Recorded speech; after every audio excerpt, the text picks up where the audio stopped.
दोस्तों सोचिए एक ऐसी मशीन जिसे मिसाइल भी पकड़ न पाए, एक प्लेन जो इतना ऊंचा उड़ता था कि अर्थ का जो कर्व है ना वो भी एकदम साफ दिखाई देने लगता था। एक ऐसी टेक्नोलॉजी जो 1960s में बनी, लेकिन आज भी लोग उसे इंजीनियरिंग का मिरेकल कहते हैं। और ये प्लेन था SR-71 ब्लैकबर्ड, दुनिया का सबसे तेज और मिस्टीरियस प्लेन। कोल्ड वॉर का टेंशन, सीक्रेट मिशन, टाइटेनियम की बॉडी और मार्क 3 की स्पीड, इन सब के बीच लिखी गई ये कहानी सिर्फ एयरक्राफ्ट की नहीं है, बल्कि ह्यूमन इमेजिनेशन और उसकी इंजीनियरिंग की जो लिमिट्स है ना उसकी स्टोरी है। आज हम जानेंगे कि कैसे अमेरिका ने एक ऐसा प्लेन बनाया जो एनिमी टेरिटरी के ऊपर उड़ता था लेकिन बिना रेडार के पहचान में आए, क्यों पायलट्स को स्पेस सूट पहनना पड़ता था, क्यों इसका फ्यूल लीक होता था जब तक कि ये स्पीड ना पकड़ ले, और कैसे इसका डिजाइन जो है वो इतना फ्यूचरिस्टिक था कि आज के इंजीनियर्स भी उसका डिजाइन स्टडी करते हैं। ये कहानी सस्पेंस से भरी है, नंबर से भरी है और उन लोगों से भरी है जिन्होंने इस इम्पॉसिबल को पॉसिबल बनाया।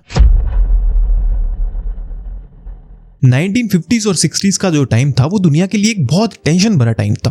अमेरिका और सोवियत यूनियन, इन दोनों के बीच में कोल्ड वॉर चल रही थी और दोनों कंट्रीज एक दूसरे की मिलिट्री कैपेबिलिटी जानना चाहती थी, लेकिन बिना डायरेक्ट वॉर किए। सैटेलाइट टेक्नोलॉजी जो थी वो अभी डेवलप हो रही थी और इतनी रिलायबल नहीं थी, तो सबसे इंपॉर्टेंट चीज जो थी वो थी स्पाई प्लेन्स। पहले U-2 स्पाई प्लेन यूज होता था जो हाई एल्टीट्यूड में उड़ता था, लेकिन 1960s में सोवियत यूनियन ने एक U-2 प्लेन को शूट डाउन कर दिया। इस इंसिडेंट ने अमेरिका को हिला के रख दिया, क्योंकि अब उन्हें एक ऐसा प्लेन चाहिए था जो ना सिर्फ हाई एल्टीट्यूड पर उड़े पर इतना फास्ट उड़े कि कोई मिसाइल भी उसे छू ना पाए। और इसी जरूरत ने जन्म दिया एक सीक्रेट प्रोजेक्ट को, जिसे CIA ने फंड किया और लॉकहीड मार्टिन के लेजेंडरी इंजीनियर कैली जॉनसन ने लीड किया। कैली जॉनसन, उनकी जो टीम थी ना, उनका गोल सिंपल था, एक ऐसा प्लेन बनाना जो रेडार से इनविजिबल हो और बहुत ज्यादा हाई एल्टीट्यूड पर उड़े और एकदम फास्ट स्पीड से उड़े। लेकिन ये गोल अचीव करना एक इंजीनियरिंग नाइटमेयर जैसा था, क्योंकि उस टाइम की टेक्नोलॉजी और जो मटेरियल्स थे वो उस लेवल के थे ही नहीं। फिर भी उन्होंने एक ऐसी मशीन बनाने का डिसीजन लिया जो फ्यूचर से आई हुई लगती थी। SR-71 का डिजाइन देख के लगता था कि जैसे कोई एलियन स्पेसशिप आ गई हो। उसकी long sleek body, sharp nose और वाइड विंग्स सिर्फ एस्थेटिक के लिए नहीं थे, बल्कि प्योर एरोडायनामिक्स और स्टेल्थ के लिए डिजाइन किए गए थे। प्लेन का जो शेप था ना वो रेडार वेव्स को स्कैटर करने के लिए डिजाइन किया गया था, जिससे रेडार सिग्नेचर कम हो जाता था। ये स्टेल्थ कॉन्सेप्ट का अर्ली एग्जांपल था, जब स्टेल्थ वर ये भी ज्यादा पॉपुलर नहीं था। इंजीनियर्स ने विंग टनल में काउंटलेस टेस्ट किए ताकि ड्रैग कम हो सके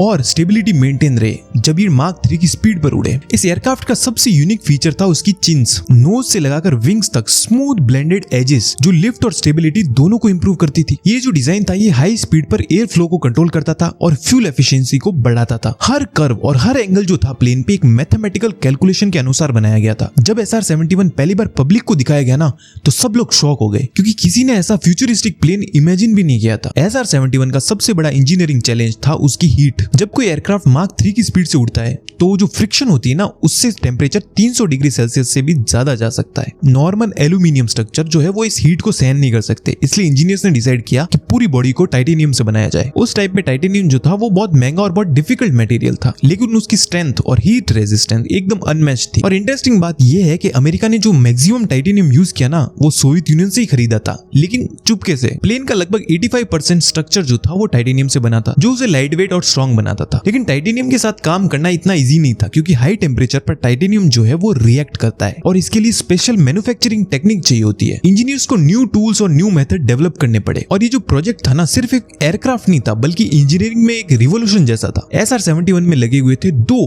प्रैट और विटनी J58 टर्बोजेट इंजन्स, जो अपने टाइम के सबसे पावरफुल इंजन्स में से एक थे। ये जो इंजन थे ना वो मार्क 3 की स्पीड पर ऑलमोस्ट रैमजेट इंजन की तरह बिहेव करते थे। मतलब एयर फ्लो का जो मेजर पार्ट था ना वो डायरेक्टली बाईपास सिस्टम से थ्रस्ट जनरेट करता था। ये जो टेक्नोलॉजी थी वो बहुत ज्यादा कॉम्प्लेक्स थी और प्रिसाइज कंट्रोल सिस्टम की जरूरत थी। जब प्लेन फुल स्पीड पर होता था ना तब टेम्परेचर और जो प्रेशर था वो एक्सट्रीम लेवल पर पहुंच जाता था, और इन इंजन्स की वजह से SR-71 की जो टॉप स्पीड थी ना वो मार्क 3.3 थी, यानी कि ये कितनी होती है 3540 किलोमीटर पर आवर। और इस स्पीड पर न्यूयॉर्क से लंदन सिर्फ 2 घंटे में तय किया जा सकता है। इंजन डिजाइन में स्पेशल स्पाइक कोन्स यूज किए गए थे जो एयर फ्लो को कंट्रोल करते थे और शॉक वेव को मैनेज करते थे। ये जो था इंजीनियरिंग का मास्टरपीस था जिसे आज भी लोग स्टडी करते हैं। SR-71 की एक फेमस स्टोरी है, जब ये रनवे पर खड़ा होता था ना तो इसमें से फ्यूल लीक होता था। ये सुनने में थोड़ा अजीब लगता है, लेकिन इसका रीजन था थर्मल एक्सपेंशन। प्लेन का जो स्ट्रक्चर था ना वो हाई स्पीड पर हीट होने के लिए डिजाइन किया गया था, इसीलिए ग्राउंड पर जॉइंट जो थे वो थोड़े लूज रहते थे। जब प्लेन मार्क 3 की स्पीड पर पहुंचता था ना तो उस हीट से मेटल एक्सपेंड होता था और जो गैप थे वो फिल हो जाते थे। ये इंजीनियरिंग कॉम्प्रोमाइज था जो डिजाइन का हिस्सा था और पायलट्स के लिए बिल्कुल नॉर्मल बात थी। Plane special JP7 fuel use करता था जो हाई फ्लैश पॉइंट वाला था, ताकि एक्सट्रीम हीट पर भी ये सेफ रहे। फ्यूल को जो है वो कूलेंट की तरह भी यूज किया जाता जाता था ताकि वो सिस्टम को कूल रखे और ओवर हीटिंग से बचाए। ये जो अप्रोच थी वो बहुत इनोवेटिव थी और प्लेन को हाई टेम्परेचर एनवायरनमेंट में ऑपरेट करने के लिए हेल्प करती थी। और इस यूनिक डिजाइन ने SR-71 को एक इंजीनियरिंग लेजेंड बना दिया। SR-71 को फ्लाई करना किसी रोलर कोस्टर से भी इंटेंस प्रोसेस था। पायलट्स को प्रेशर सूट पहनने पड़ते थे जो स्पेस सूट जैसे लगते थे, क्योंकि एल्टीट्यूड जो है वो 85,000 फीट तक होता था। इस हाइट पर आसमान जो है ना वो एकदम ब्लैक हो जाता है और अर्थ का जो कर्वेचर है ना वो भी एकदम साफ दिखाई देता है। पायलट्स के लिए एक सरियल एक्सपीरियंस होता था जिसे ये नियर स्पेस फ्लाइट कहते थे। कॉकपिट में जो टेम्परेचर और प्रेशर कंट्रोल सिस्टम थे ना वो बहुत ज्यादा एडवांस थे और जो ऑटोमेशन का लेवल था ना वो भी अपने टाइम से काफी ज्यादा आगे था। पायलट्स को स्पेशल ट्रेनिंग दी जाती थी ताकि वो हाई स्पीड और हाई एल्टीट्यूड पर आराम से काम कर सके। एक पायलट ने तो ऐसा बोला कि SR-71 फ्लाई करना एक बुलेट पर बैठने जैसा है, बहुत ज्यादा फास्ट लेकिन बहुत ज्यादा स्मूथ। SR-71 ने वियतनाम वॉर और कोल्ड वॉर के दौरान